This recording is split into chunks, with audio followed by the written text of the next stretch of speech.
Lorsqu'on redesign une montre, une icône, pour un designer, la première chose pour moi, c'est d'être humble.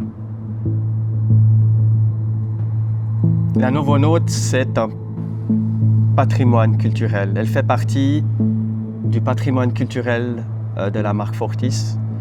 Et c'est toujours très difficile pour un designer c'est ce qui est le plus difficile à faire, c'est quel élément je garde, qu'est-ce que j'évolue, mais toujours garder l'essence en fait du produit.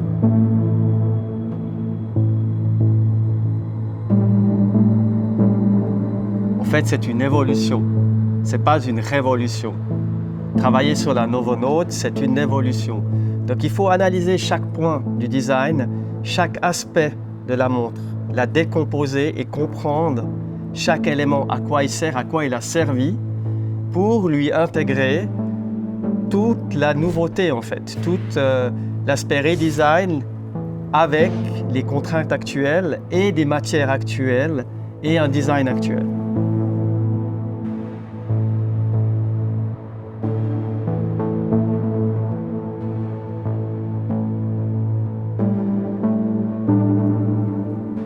C'est toujours fou quand on découvre un nouveau produit, c'est toujours la première impression qui est très importante.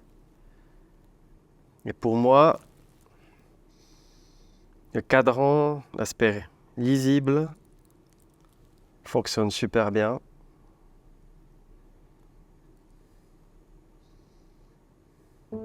On arrive bien à lire. Les demi-heures, j'avais un peu peur qu'elles soient petites, mais elles sont très très lisibles.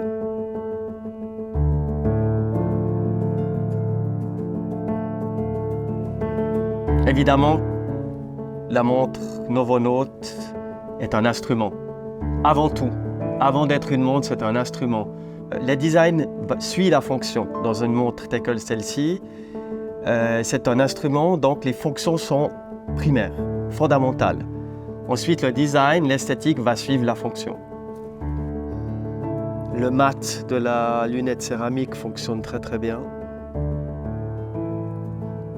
Ici aussi sur la partie brillante. Donc autant sur la partie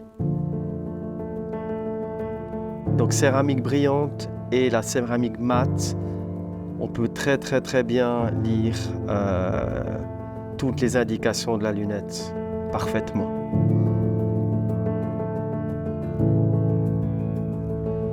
La particularité, c'est qu'on a introduit la céramique pour la lunette de la montre, particulièrement la céramique pour la résistance sur en fait l'anti-choc, parce que la lunette c'est quelque chose qui est confronté périodiquement dans l'utilisation à la contrainte, et évidemment c'était logique d'utiliser la céramique pour la lunette.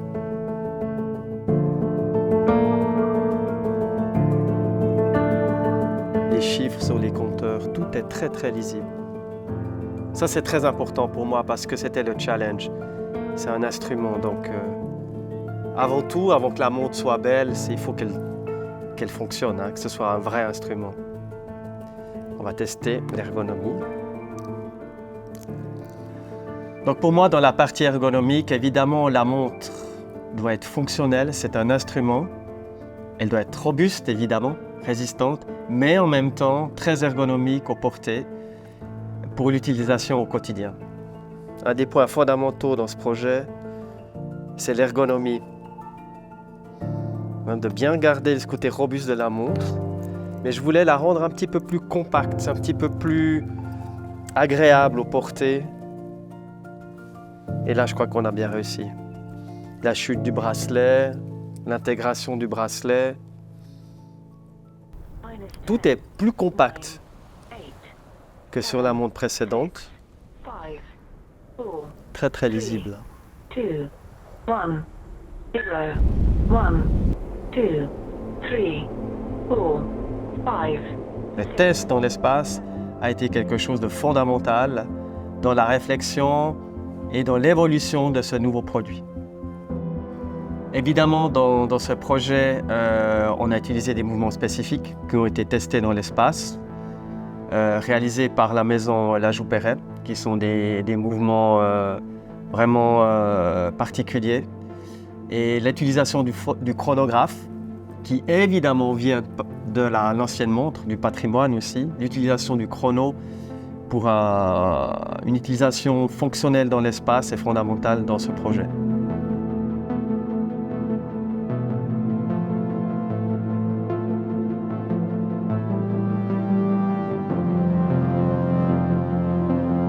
À l'origine, la cosmonaute a été vraiment créée pour les cosmonautes. Donc c'est une montre, c'est unique je crois. Il y a peu de montres qui ont été déjà conçues pour l'espace, mais celle-ci, la cosmonaute, a été créée uniquement pour des gens qui vont dans l'espace. Donc en 1994, l'équipe Fortis a rencontré des cosmonautes et cette montre a été faite vraiment pour des spécialistes, des professionnels de cette époque allant dans l'espace. Ce qui est unique en fait. C'est quelque chose d'assez incroyable d'avoir dans ses mains une montre qui a fait partie de l'équipement d'époque, qui a été dans l'espace.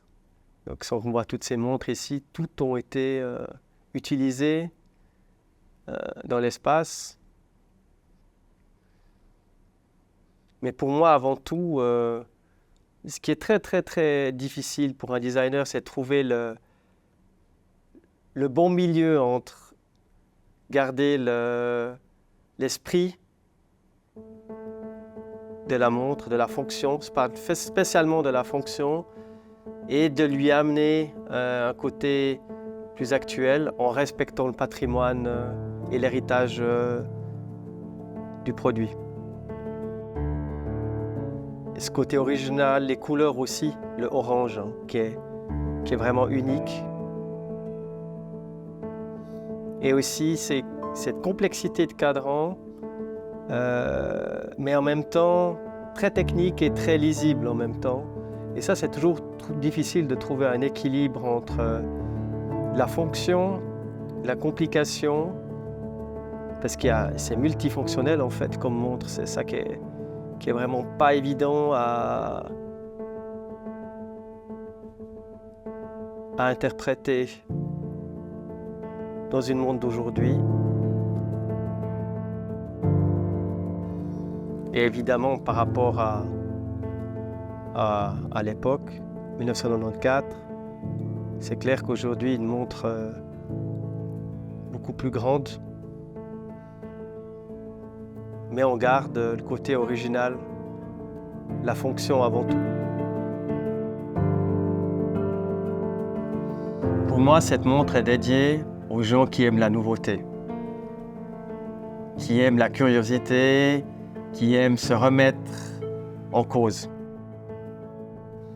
Pour moi, en tant que designer, évoluer une icône telle que la Novonaut, c'est une grande responsabilité. Ce n'est pas tous les jours qu'on nous demande de retravailler sur un produit iconique tel que la Novonaut.